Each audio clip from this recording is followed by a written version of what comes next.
Nous sommes avec bonheur au domaine Forget à Saint-Irénée. Sylvie y travaille, et en même temps, l'Orchestre métropolitain est là. Et Mathieu Ouais. Lucier, lui, chapeaute l'ensemble de l'événement. Et ça se passe à date très, très bien, n'est-ce pas, Mathieu?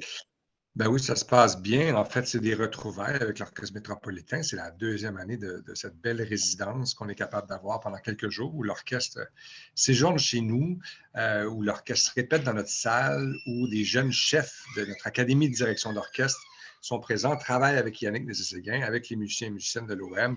Alors, l'année dernière, ça avait été une expérience humaine et musicale fantastique.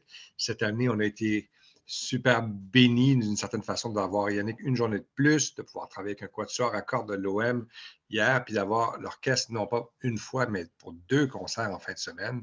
Alors, puis je pense que c'est pas juste nous là, qui avons ce sentiment d'être bénis. Le public est au rendez-vous. Je pense qu'après presque une semaine seulement de vente de billets, nos deux concerts étaient pratiquement remplis. Donc, on va avoir une fin de semaine vraiment intense, pleine de musique, pleine d'émotions. Alors, c'est vraiment un bonheur de vous avoir avec nous.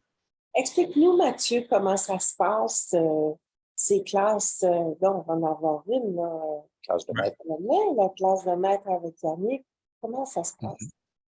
Ben, en fait, le Festival du Domaine Forget, c'est un festival international, mais c'est aussi une académie de formation.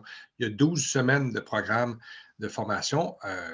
On commence avec 2 semaines dédiées au cuivre, à la musique nouvelle, à la musique de chambre. Il y a les bois, le piano, la guitare.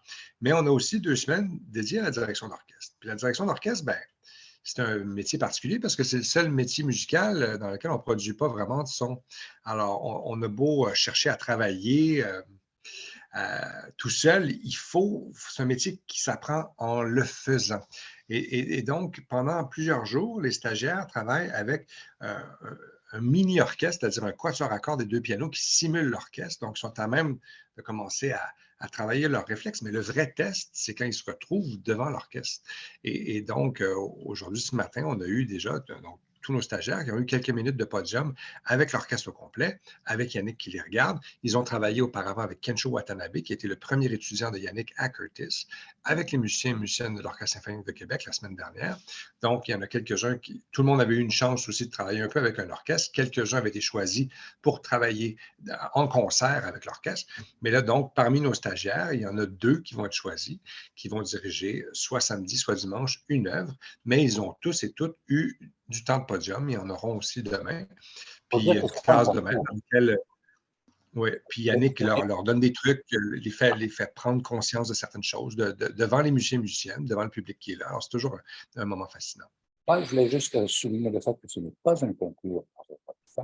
Et deuxièmement, je suis très curieux de voir comment les musiciens réagissent par rapport à Sylvie. Comment tu réagis quand tu es présent comme ça dans une classe de maître où tu vois ton chef améliorer le travail des chefs? C'est sûr que c'est une formation pour nous aussi. C'est intéressant de voir ce qui ne fonctionne pas, et pourquoi ça fonctionne et pourquoi ça ne fonctionne pas. Et puis, on apprend autant que les jeunes chefs, autant que le public qui va être présent. Mais souvent, c'est dans des petites choses. Tu seras sans doute d'accord, Mathieu, que c'est dans les petites choses que souvent on trouve des solutions à des grands problèmes. Oui, puis en fait, la rétroaction qui avait été hyper intéressante l'été passé, quand il y a eu cette première classe de maître-là, c'est qu'il y a beaucoup de musiciens et musiciennes qui travaillent avec Yannick depuis qu'Yannick est à l'OM, donc ça fait longtemps. Ils disent, c'était la première fois cependant qu'on l'entendait mettre des mots sur des gestes, sur des actions qu'il pose. Alors, il y avait un intérêt là aussi de la part des musiciens et musiciennes. Alors, c'était pas juste nos stagiaires là, qui apprenaient quelque chose, mais c'était aussi une expérience super enrichissante de partage de connaissances, de vision, de comment on fait de la musique en orchestre entre les musiciens et musiciennes, entre les stagiaires en direction, puis évidemment entre Yannick. Rendu là dans ta carrière, excuse-moi Sylvie, rendu là dans ta carrière, Mathieu Lucier, est-ce que tu apprends encore des choses? Est-ce que ta présence on apprend toujours! Ben oui, en fait, j'apprends quelque chose. Dès que je trouve le moment d'aller voir une classe de maître de n'importe quel instrument, on apprend quelque chose. Moi, mon instrument, c'est le basson, mais avec chaque instrument, on apprend, on cherche à chanter. Alors, la semaine dernière, on avait le quatuor Emerson qui était là. J'ai attrapé 15 minutes du masterclass du violoncelliste Paul Watkins qui jouait, qui enseignait le début de la 3e suite pour violoncelle seul de Bach. Puis il nous racontait une anecdote sur Yo-Yo Ma, puis sur le fait de est-ce que tu es capable de nous trouver un mot, un titre pour, comme Yo-Yo Ma l'a déjà fait, pour décrire cette suite-là? Puis tu fais comme, ben là, c'est intéressant parce que moi, je peux apprendre quelque chose comme musicien, mais je peux apprendre quelque chose comme pédagogue aussi. J'ai entendu Kensho Watanabe, dont je parlais tout à l'heure, coacher les jeunes chefs la semaine dernière, qui disait est-ce que tu as eu le son que tu voulais? Puis là, le jeune chef a dit pas tout à fait. Qu'est-ce que tu voulais? Puis là, le jeune chef se met à élaborer. Non, non, non. Un mot. Trouve un mot.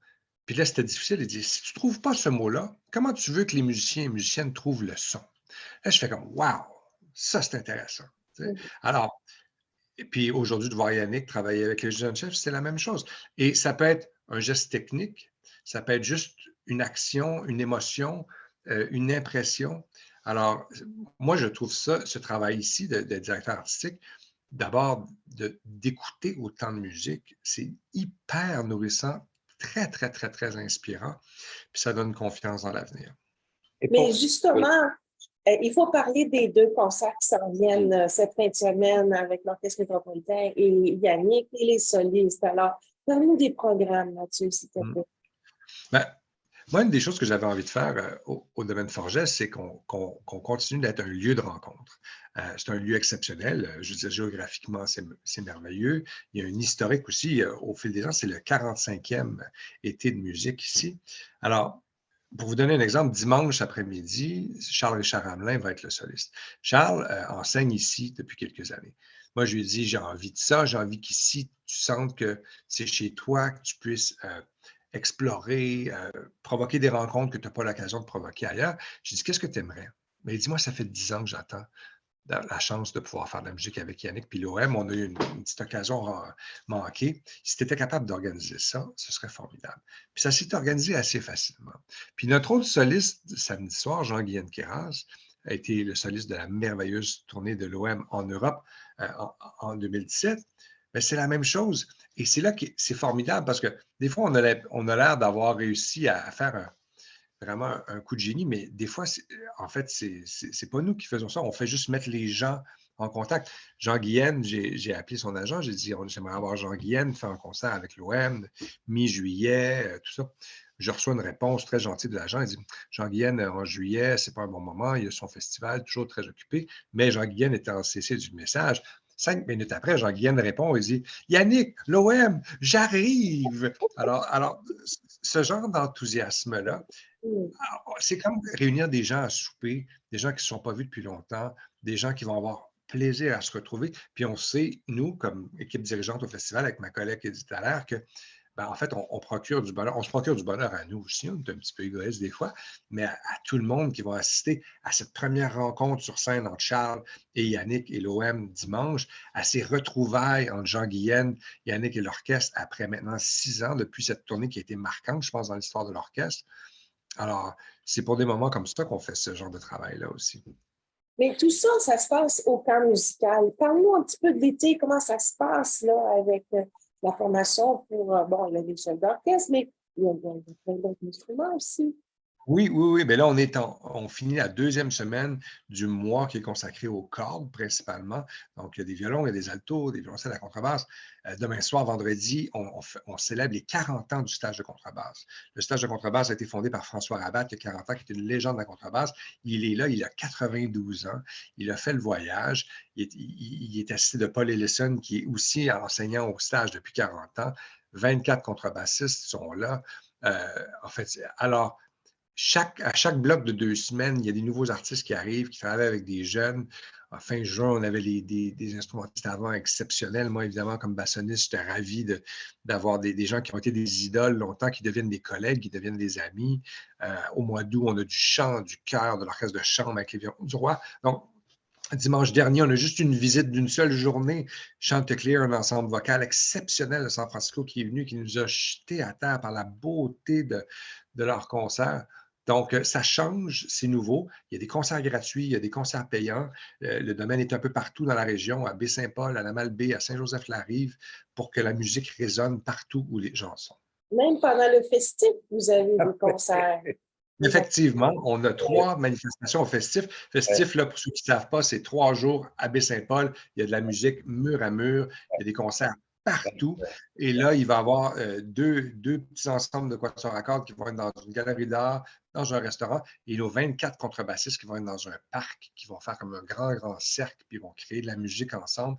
Une expérience que j'ai eu la chance de vivre l'été passé dans l'écurie où ils travaillent pendant un mois. Alors, il faut juste que la météo soit au rendez-vous, mais sinon, ça va se passer au Musée d'art contemporain. Mais donc, oui, on est partout. Puis l'intérêt pour la musique classique, il est là partout. Des fois, il y a encore des gens qui hésitent à venir se déplacer en salle, à payer un billet pour y aller. Mais moi, c'est la fin de la 8e semaine de mon été. Et puis, je vois ça, là, je veux dire, partout où la musique, elle est, les gens sont au rendez-vous. Puis ça fait plaisir. Et les paysages sont tellement magnifiques. On est Autour entouré ici, de là, beauté. le matin, Oui. le soleil se lève, les oiseaux chantent, ça n'arrête pas, c'est génial. Ah oui, là, c'est très, très, très inspirant. Puis pour les musiciens et musiciennes, surtout, moi, ce que j'aime, c'est il y a un vol qui arrive Paris-Québec à 10h à Québec le dimanche soir. Alors, à chaque 2 semaines, on a des professeurs qui sont arrivés. Ils arrivent, il fait noir. On les conduit jusqu'au domaine Forgère. On leur montre leur studio. Ils disent, ça a l'air mignon. Le lendemain matin, ils sont sur le décalage horaire. Ils se lèvent à 5h du matin. Ils sortent du studio. Pow! Puis là, ils ont l'immensité du Soleil fleuve. en plein visage. Et là, la seule chose qu'ils veulent, c'est revenir été après été. Alors, C'est une belle mission que tu mènes là, Mathieu. Merci beaucoup pour ta disponibilité. Puis on invite les gens, ça dure tout l'été. oui, jusqu'au 19 août, que les gens viennent faire un tour, on va être là pour les accueillir. À tout à l'heure. Merci, Mathieu. Salut, Mathieu. Merci. À bientôt. Au revoir.